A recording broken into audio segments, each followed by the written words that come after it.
Today is March 27. Kumusta kayong lahat dyan? Tulog na kayo. So, ito nagkaroon ng chance. Nagising ng maaga kasi dahil sa eye appointment. Kaya sinamantala ko na lang dumaan dito sa park nearby sa amin. Ang tahimik, no? Ganda pala pag umaga. Walang mga tao, walang mga bata sa eskwelahan.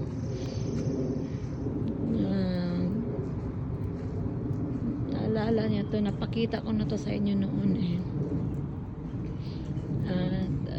pero maganda tong chance na to kasi walang katao-tao. Maglakad-lakad lang ng konti, exercise konti. Hindi pa ako nakapag-breakfast, pero walking kasi walang trabaho today. Kapag walking para may konting calories today, mabawas-bawasan ng calories today. Lakad lang sandali.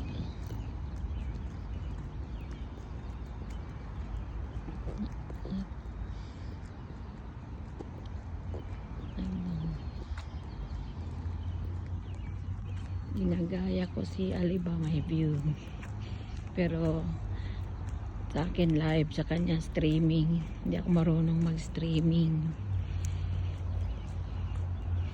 Ito yun, lakad-lakad tayo dito, pasyal-pasyal. Sana mag-iingat po kayo palagi dyan, at magdasal palagi, dahil si Lord lang nakakaalam at siyang bahala sa ating lahat. Sana health is wealth talaga. Kailangan ingatan natin ng bagay-bagay, at saka minsan ingatan madapa, mapilayan, ingat mo tumawid sa daan, kasi minsan konting disgrasya lang, na yan, dollar sign agad dyan. Kaya talaga konting ingat, mga mata, mga ganyan. Lagi natin pagdadasal ang isa't isa, pagdasal mga bata, mga safety ng ating mga pamilya. Siyempre, ang pamilya ay importante sa atin talaga. Mahal na mahal natin sila, kaya hindi natin maintindihan bakit yung iba ang dali nila saktan ng kanilang kapamilya. Yung mga mahal ng mahal nila, kahit na hindi mo kadugo, pag mahal ng mahal mo, mahalin mo din. Yung talaga, yung iba madali sa kanilang manakit ng ibang tao, walang puso. Tsaka minsan anuhin mo ang kagwapuhan kung hindi naman magandang ugali mo, hindi ka sincere, hindi ka talaga yung pera lang, diba? Kailangan mo sulitin mo yung pagkagwapo mo, maging mabait ka din, or maganda, yan, mabait ka din. Yung iba, meron talagang ibang sungit, may mga masungit talaga ang ugali na kaya sana yung mga nabiyayaan ng kagwapuan, kagandahan, sana sulitin nilang gandahin nilang ugali.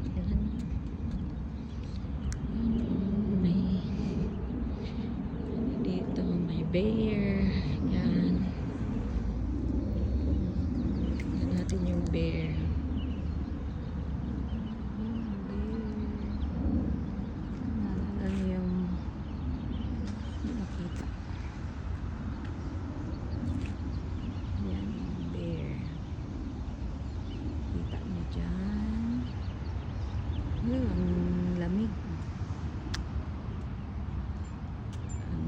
lamig. Lamig. Ginaw. Naka-jacket lang ako. Ginaw. Lakad na naman pabalik. Hindi lang ako masyado maglakad kasi yung kamay ko naninigas na sa lamig. So, yun.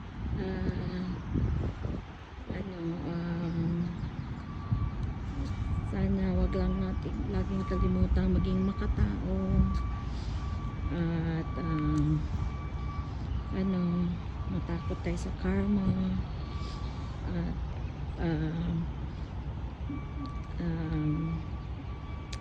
sana tayo lang tama lang gawin natin, di ba? Na kasi mas maganda pag tama lang gawin mo, mas maganda ang rest in peaceful life ka talaga pag tama lang ginagawa mo. Ang gulo-gulo na ng mundo. At saka kung maganda na ang buhay mo, ba't ka gagawa ng masama, no? Gumagawa ka lang ng problema sa buhay. Minsan yung iba, ang ganda na ng buhay. Pero, nag-aano sila yung,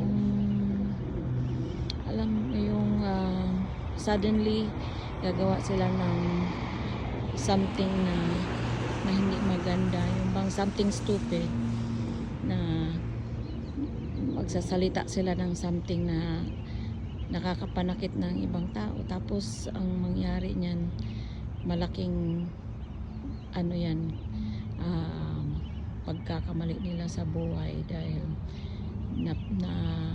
sila napapunish sila, diba? Minsan kasi sa sobrang ganda na ng buhay, minsan na nakakalimutan na nila na minsan mag-iingat ng ginagawa nila. Marami dyan na mga artista, mga famous actors na ganda na ng buhay nila, tapos minsan may gagawin silang mang-harass or mang-rape ng tao or something, ng bata or something, or minsan may sila, magdadrive sila ng lasing. Yung mga big mistake, na simple mistake na maiwasan naman sana. Kaya yun nga, talaga, pag-isipan talaga lahat ng bagay. At yun, di ba? Kailangan minsan wag tayong magiging high pride at masyadong kampante dahil nandyan ka na, successful ka na, ganun. Pero kahit na successful ka na, sa isang idlap mawawala yung iyong blessings and iyong karangyaan.